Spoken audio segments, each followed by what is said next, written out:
వెనక్కి ఉన్నాను.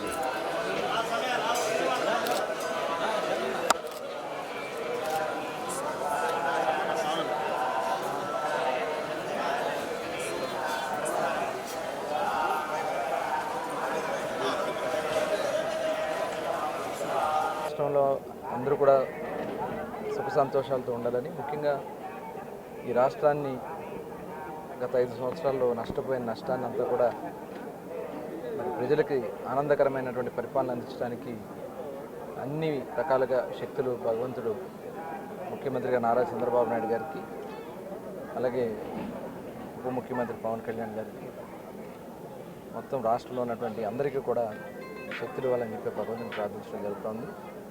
ఇవాళ చక్కటి పంటలు పండాలా, వర్షాలు పడుతూ ఉన్నాయి, చక్కటి పంటలు పండి అందరూ కూడా సుఖ సంతోషాలతో ఉండాలని చెప్పి ఆ భగవంతుని ప్రార్థించడం జరిగింది. మరొకసారి అందరికీ తొలి ఏకాదశి శుభాకాంక్షలు తెలియజేస్తాం. ఎక్సైజ్ పాలసీ అంతా కూడా స్టడీ చేస్తున్నాం. ఎందుకంటే ఇప్పుడు అంత ఆఫీసర్స్ అంతా కూడా అస్తవ్యస్తం అయిపోయారు. మొత్తం అంతా కూడా సరిచేస్తూ ఉన్నారు. ముఖ్యమంత్రి గారు ప్రత్యేకంగా దృష్టి పెట్టి అన్ని డిపార్ట్మెంట్స్ కూడా ఇప్పుడు వైట్ పేపర్స్ రిలీజ్ చేస్తూ ఉన్నారు. ఈ వైట్ పేపర్స్ ఇప్పటికి దాదాపు ఒక 4 రిలీజ్ చేయడం ఉంది. ఇంకో 3 వైట్ పేపర్స్ రిలీజ్ చేయడం జరుగుతుంది. ప్రధానంగా 5 సంవత్సరాల్లో ఈ రాష్ట్రంలో జరిగినటువంటి అరాచకాలు కానీ, అన్యాయాలు కానీ, దోపిడీ కానీ సుస్పష్టంగా ఈ వైట్ పేపర్స్లో అందించడం జరిగింది. పోలవరంలో ఏ రకంగా జరిగింది, ఇరిగేషన్ ప్రాజెక్ట్స్లో ఏ రకంగా జరిగినాయి, అట్లాగే రాజధాని అమరావతిలో ఏం జరిగింది, మైనింగ్ డిపార్ట్మెంట్లో ఏం జరిగింది, అదేవిధంగా ల్యాండ్స్లో ఏ రకంగా జరిగినాయి, ఇవన్నీ కూడా ప్రజలకి తెలియజేయాలనే ఉద్దేశంతో శ్వేతపత్రాలు విడుదల చేయడం జరుగుతోంది. ఇంకా ఎక్సైజ్, అలాగే ఫైనాన్స్, ఇంకా మిగతా డిపార్ట్మెంట్స్కి సంబంధించి లా అండ్ ఆర్డర్కి సంబంధించి కూడా రాబోయే 2-3 రోజుల్లో అవన్నీ కూడా రిలీజ్ చేసుకున్న తర్వాత అసెంబ్లీ సమావేశాలు కూడా ప్రారంభం కాబోతున్నాయి.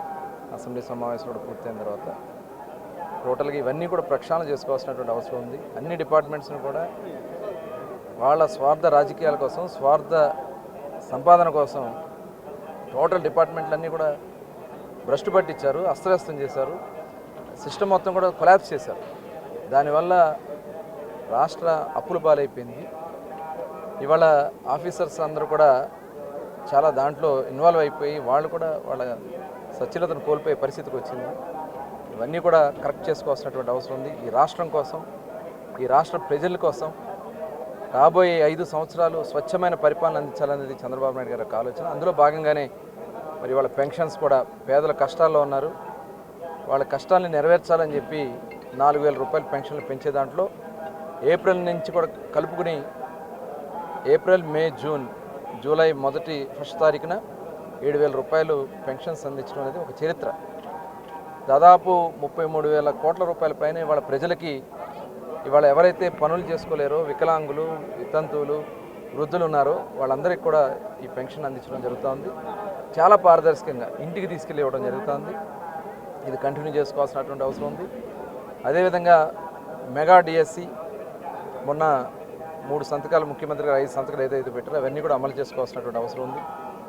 భూ హక్కు చట్టం, అసలు ఈ చట్టంతో చాలా దుర్మార్గాలు చేయాలని మరి ఇక్కడ రాజకీయాలు మాట్లాడకూడదు, కానీ మరి ఇంకా చాలా మాట్లాడాల్సినవి ఉన్నాయి. అయినా కూడా రాబోయే కాలంలో ప్రజలకు అన్నీ అర్థమయ్యే విధంగా అన్ని రకాలుగా కూడా చెప్పడం జరుగుతుంది.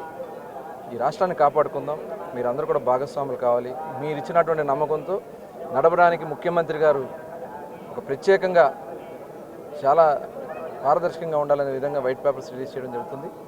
రాబోయే కాలంలో ఒక స్వచ్ఛమైన పరిపాలన అందిస్తామని కూడా తెలియజేసుకుంటూ మరొకసారి మరి ఆ వెంకటేశ్వర స్వామికి మరి మా అందరికీ కూడా పరిపాలన చేసి ప్రతి ఒక్కరు కూడా శక్తి ఇవ్వాలని చెప్పి భగవంతుని ప్రార్థిస్తాం.